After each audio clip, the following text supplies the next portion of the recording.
The children's aunt arranged a picnic for them the next day, and they all went off to a little cove not far off where they could bathe and paddle to their heart's content. They had a wonderful day, but secretly, Julian, Dick, and Anne wished they could have visited George's island. They would rather have done that than anything. George didn't want to go for the picnic, not because she disliked picnics, but because she couldn't take her dog. Her mother went with the children, and George had to pass a whole day without her beloved Timothy. "Bad luck," said Julian, who guessed what she was brooding about. "I can't think why you don't tell your mother about old Tim. I'm sure she wouldn't mind you letting someone else keep him for you. I know my mother wouldn't mind." "I'm not going to tell anybody but you," said George. "I get into awful trouble at home, always. I dare say it's my fault, but I get a bit tired of it. You see, Daddy doesn't make much money with the learned books he writes, and he's always wanting to give Mother and me things he can't afford. So that makes him bad-tempered. He wants to send me away to a good school, but he hasn't got the money. I'm glad. I don't want to go away to school. I like being here. I couldn't bear to part with Timothy." "You'd like boarding school," said Anne. "We all go. It's fun." "No, it isn't," said George obstinately. "It must be awful to be one of a crowd and to have other girls all laughing and yelling round you. I should hate it." "No, you wouldn't," said Anne. "All that is great fun. It would be good for you, George, I should think." "If you start telling me what is good for me, I shall hate you," said George, suddenly looking very fierce. "All Mother and Father are always saying that things are good for me, and they are always the things I don't like." All right," said Julian, beginning to laugh. "My goodness, how you do go up in smoke. Honestly, I believe anyone could light a cigarette from the sparks that fly from your eyes." That made George laugh, though she didn't want to. It was really impossible to sulk with good-tempered Julian. They went off to bathe in the sea for the 5th time that day. Soon they were all splashing about happily, and George found time to help Anne to swim. The little girl hadn't got the right stroke, and George felt really proud when she had taught her. "Oh, thanks," said Anne, struggling along. "I'll never be as good as you, but I'd like to be as good as the boys." As they were going home, George spoke to Julian.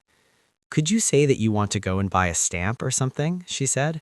"Then I could go with you and just have a peep at old Tim. He'll be wondering why I haven't taken him out today." "Right," said Julian. "I don't want stamps, but I could do with an ice. Dick and Anne can go home with your mother and carry the things. I'll just go and tell Aunt Fanny." He ran up to his aunt. "Do you mind if I go and buy some ice creams?" he asked. "We haven't had one today. I won't be long. Can George go with me?"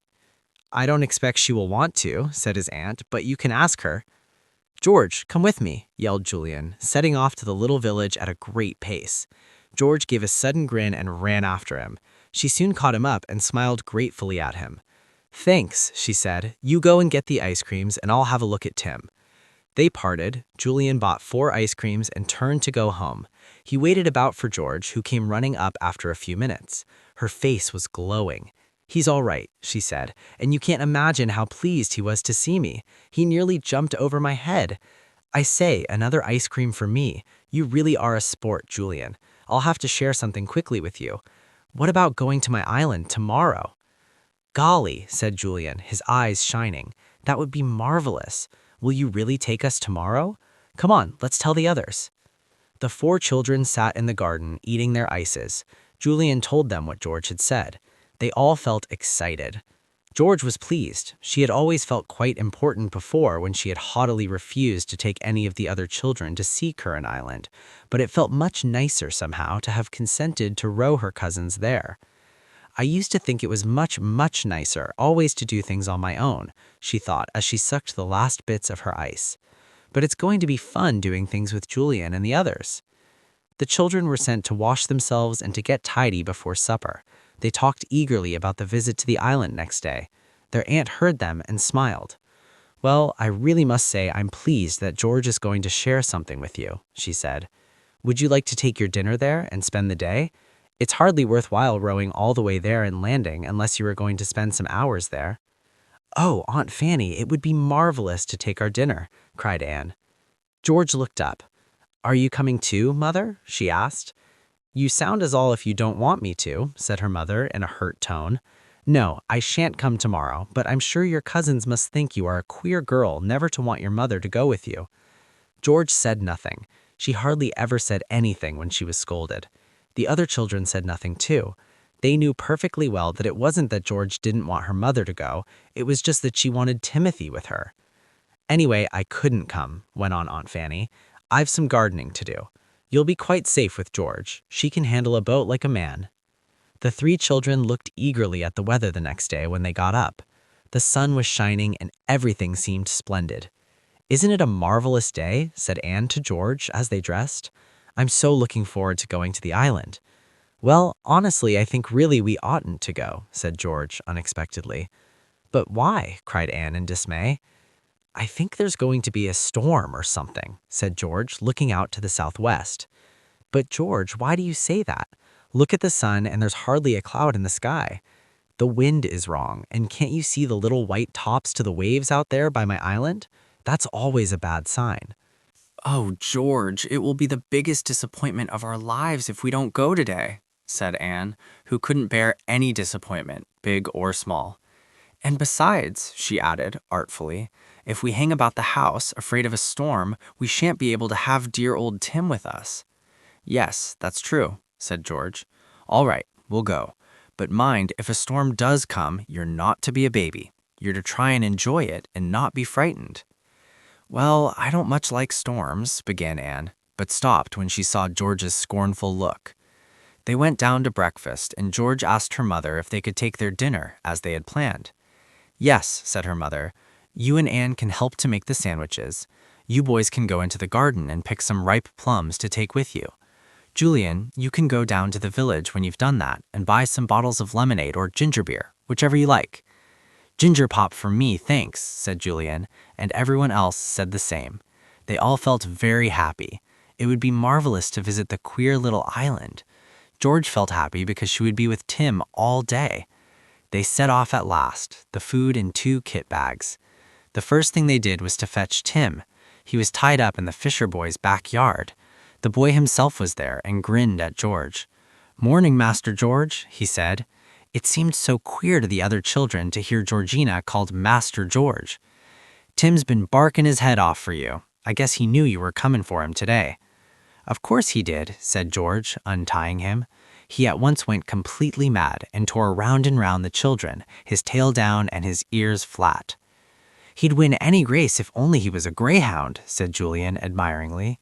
You can hardly see him for dust. Tim, hi, Tim, come and say good morning. Tim leapt up and licked Julian's left ear as he passed on his whirlwind way. Then he sobered down and ran lovingly by George as they all made their way to the beach. He licked George's bare legs every now and again, and she pulled at his ears gently. They got into the boat, and George pushed off. The Fisher boy waved to them. You won't be very long, will you? He called. There's a storm blowing up. Bad one it'll be, too. I know, shouted back George, but maybe we'll get back before it begins. It's pretty far off yet. George rowed all the way to the island.